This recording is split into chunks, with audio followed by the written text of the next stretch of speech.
All right, guys, so this is the video for section 10.4, and 10.4 is about inscribed angles. So before we can move forward, we need to understand what an inscribed angle is. Okay, so by definition, an inscribed angle is an angle whose vertex is on the circle and whose sides are chords of the circle. Okay, so if I draw a circle here, an inscribed angle, so the vertex is on the circle, so this is the vertex, and then here are chords of the circle. Okay, so this here would be an inscribed angle. All right, the next vocabulary word we need to talk about is the intercepted arc. Okay, so the intercepted arc would be the arc that lies between two lines, rays, or segments. So if I'm talking about this inscribed angle, right, this here would be my intercepted arc. Okay, so it would be basically binding this inscribed angle into the circle. All right, so the next vocabulary word is an inscribed polygon. And an inscribed polygon is simply a polygon in which all the vertices, and now when I say vertices, that's just plural for vertex, lie on the circle.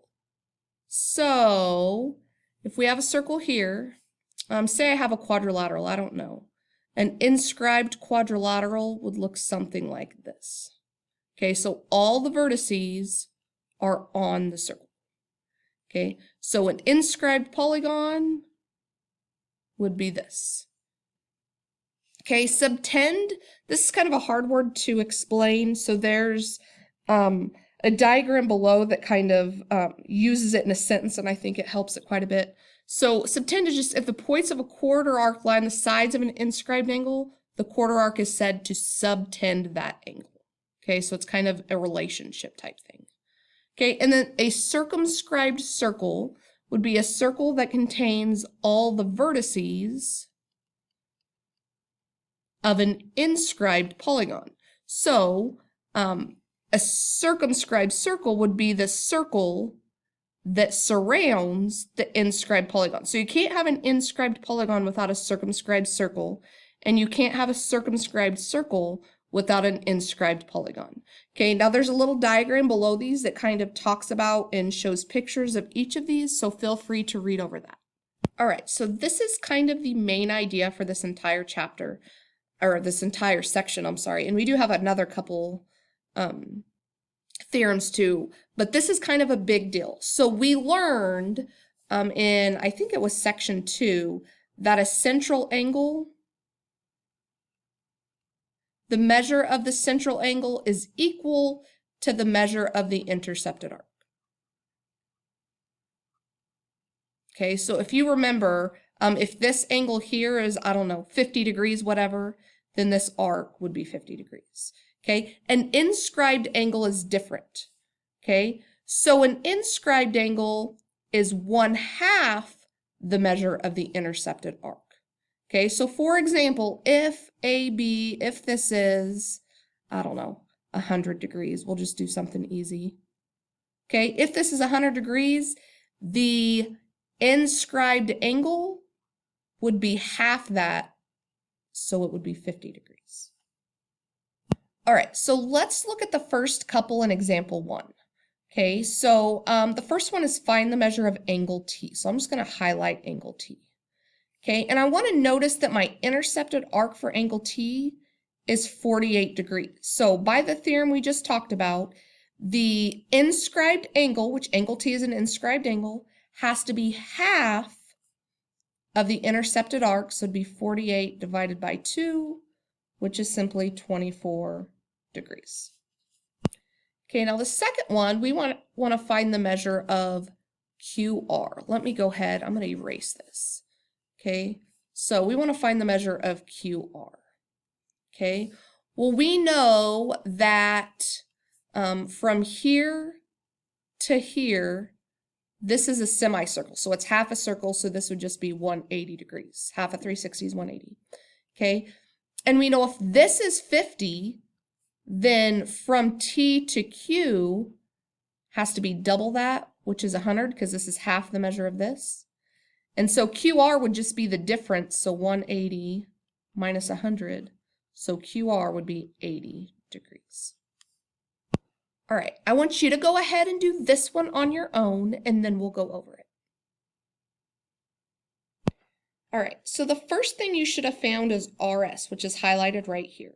And RS is simply double this inscribed angle, because remember the inscribed angle is half, so it'd be 31 times 2, which gives us 62 degrees.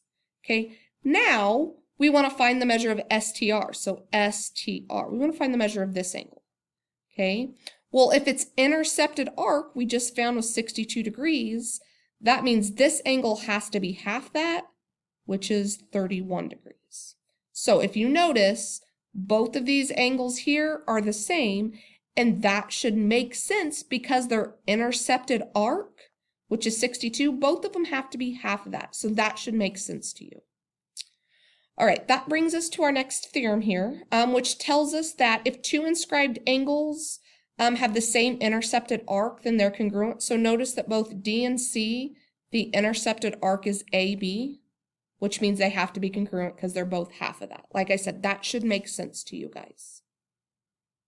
All right, so using that theorem here, if I look at E and I highlight the intercepted arc, so angle E, the intercepted arc would be arc GH, okay? And if I notice angle F, I'm just going to draw, it's right here and here, the intercepted arc for angle F would be the same as the intercepted arc for angle E, and therefore angle F and angle E have to be congruent, so angle F is 75 degrees. If that's too much for your brain to process, then just do it the long way. If this is 75, we know GH has to be double that, which is 150. And then if this GH is 150, we know this has to be half that, which is 75 degrees. So you could do it either way, whatever makes more sense in your brain. All right, using what you've already learned so far, I want you to go ahead and do each of these three on your own, and then we'll go over them. So go ahead and find what's highlighted in red. So here we're going to find the measure of angle G. Here we're going to find the measure of arc TV. I should put M in front so you know it's the measure of. And over here, we want to find the measure of angle X. So go ahead and do that on your own. All right, number one, in order to find angle G, all you had to do is find what 1/2 of 90 is, its intercepted arc. So 1/2 times 90 is 45 degrees. Angle G is 45 degrees. Number two, the measure of the intercepted arc is double the 38 degrees. So 2 times 38 is 76.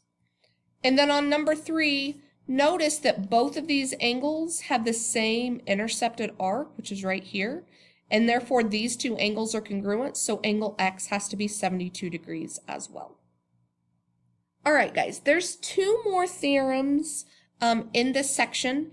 And these are theorems that if you don't know the theorems or you don't remember them, when it comes test time and you have to use them, there's no way to figure out the problem other than by using these theorems. So what I'm saying is if you don't know these or remember these, you're going to miss quite a few questions on your test. So make sure you star these, highlight them, whatever, and this is for both of these, okay? So the first one is the inscribed right triangle theorem. And this basically says that if a triangle is inscribed in a circle, meaning that all three of the vertices of the triangle are on the circle, and one of the sides is the hypotenuse, or one of the sides is a diameter, then we also know it has to be a hypotenuse, okay? And if it's a hypotenuse, that means that this here has to be a right triangle. So any triangle inscribed in a circle where a diameter is one of its sides has to make this a right angle. All right, and this one here, the inscribed quadrilateral theorem.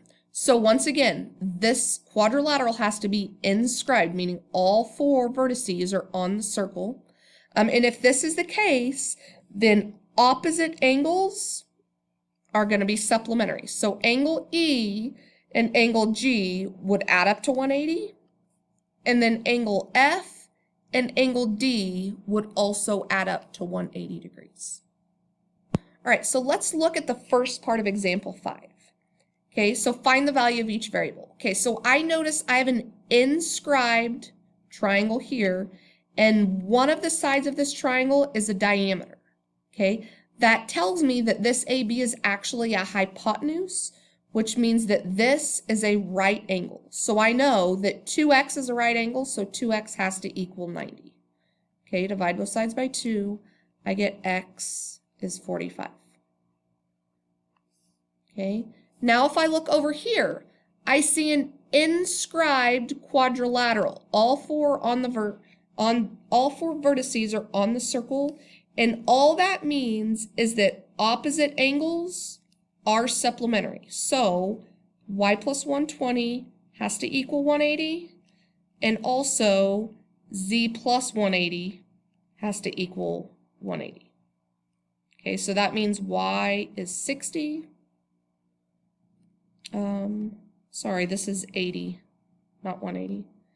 And z is 100. All right, guys, this is to finish it off. I want you to go ahead and do C, D, and E, work these 3 out and try them on your own, and then we'll go over them. All right, so if we go over this, on C, I know that opposite angles are congruent. So C plus 2C minus 6 equals 180. And if I solve for that, I would get C equals 62. Okay, and then same thing, 8x plus 10x equals 180. And then when I do algebra, I should get x equals 10. All right, now on part D, this one's probably easier than C. Y plus 68 has to equal 180. So I get y equals 112. And then x plus 82 equals 180, so I get 98. So on inscribed quadrilaterals, remember that opposite angles are supplementary.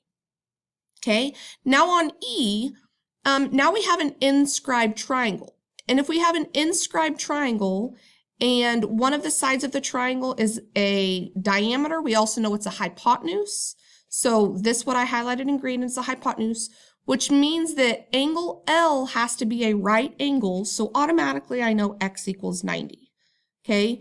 And then with this at 90 degrees, I know that 40 plus 90 plus y, all angles of a triangle, have to add up to 180, and so I get my y is 50.